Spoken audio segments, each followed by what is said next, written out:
Okay, wait, onto a story that directly impacts you, me, Pollock, this very show. A report from the WrestleVotes account, which has proved a fairly accurate indicator for some insider news on Twitter, has stated that WWE and the USA Network have reportedly agreed to move Friday Night SmackDown back to a 3-hour show.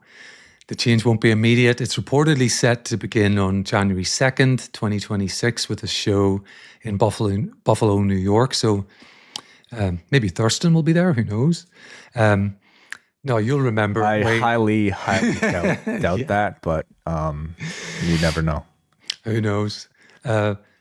You'll remember way all too well that we just did this year, expanded to 3 hours on January the 3rd this year, when it first moved from Fox back to USA, and that lasted pretty much 6 months.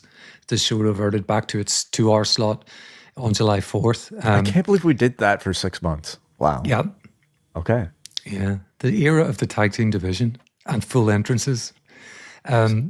This new report appears to tie in directly with some comments that Paul Levesque made recently, noted on a recent Pollock and Thurston episode, not this week's, but the week's prior, where he was at an all-in podcast summit. I think you might have those comments, Way. Mm-hmm. Well, the beautiful thing about us is with the amount of content we do, we're 52 weeks a year live. So when you talk about a content company that puts out entertainment, we are live Monday nights, 2 to 3 hours, depending on the evening on Netflix. Tuesday nights, 2 hours on CW. Friday nights, 2 hours, and half the year is 3 hours on USA. Once a month, a 3-hour plus PLE. Saturday night's main event, quarterly or more per year. That's all live. That's all content that we're putting out on a regular basis. The beauty of it. Yes. It's the beauty of it. Yeah. And that present tense, Friday nights 2 hours and half the year 3 hours on USA did put the fear of God into us when it was picked up on. And this seems to be the way it's going. And if that quote is the new model, we're heading into that 3-hour portion of the year all too soon. Yeah, I mean, because of that quote, like I was fully, I think most of us who maybe, keep up with the news as close as we do, we're fully expecting this to come back, but this was official confirmation. And I thought it was probably met with mostly, negativity from the online audience. I mean, there are people who are pointing out the positives, and I think there could be some. Since the 3-hour era, certainly the tag team division has taken a major hit, for these 2-hour shows. Like the 3-hour period really highlighted the tag teams because, well, they were great time filler matches, that just gave you really a reason to stick around and watch an extended show from time to time.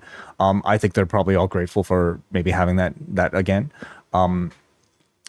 Maybe some of the women's... when we got that 4-way ladder match, which was one of the certainly WWE, one of the best TV matches WWE has done all year. Yeah, to date. Yeah.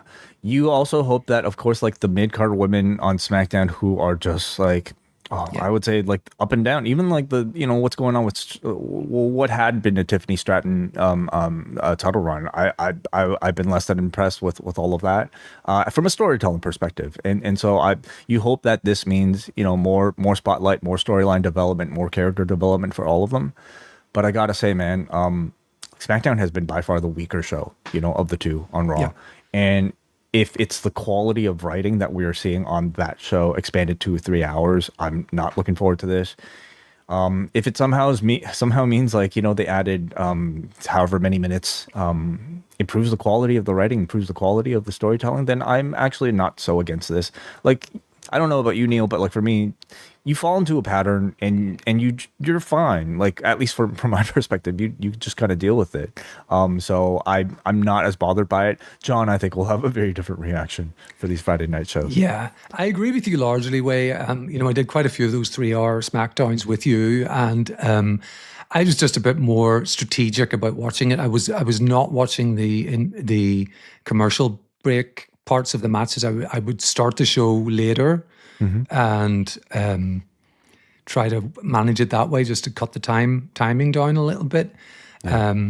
And some of them were good. I'm thinking of some of the run into WrestleMania shows. They weren't too bad. There were some obvious time filling, and I think one of my talking points was this roster isn't big enough for a 3-hour show. So maybe if they just give hall passes out every week, if they, to, at least to the extent that they did tonight, they could certainly fill the time a little better. It could be that at this point, like the brand split truly is quite meaningless, you know, and they're not even trying anymore. They're not even talking about a draft. There's no time. There's really no time to do one this year. There's no 2025 draft. So I think that in itself is sort of interesting too. If they, as a company, have known for a while they're going to have two 3-hour shows.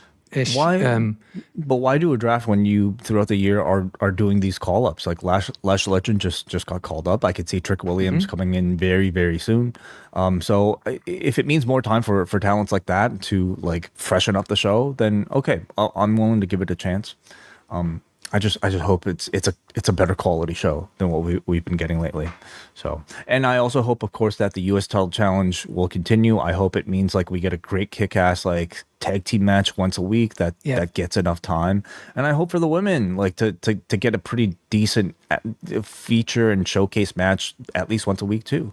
Right? Absolutely, yeah. You know, a rejuvenated Julia beginning with her, I think, you know. This is a much more optimistic conversation than I think the one I would have with John about this story. We'll see what he has to say on Monday when he returns with you. November on the Post Wrestling Cafe will include Rewind Away, looking at some of the biggest retirement matches in pro wrestling history with selections from All Japan Pro Wrestling, WWE, and Stardom, among others.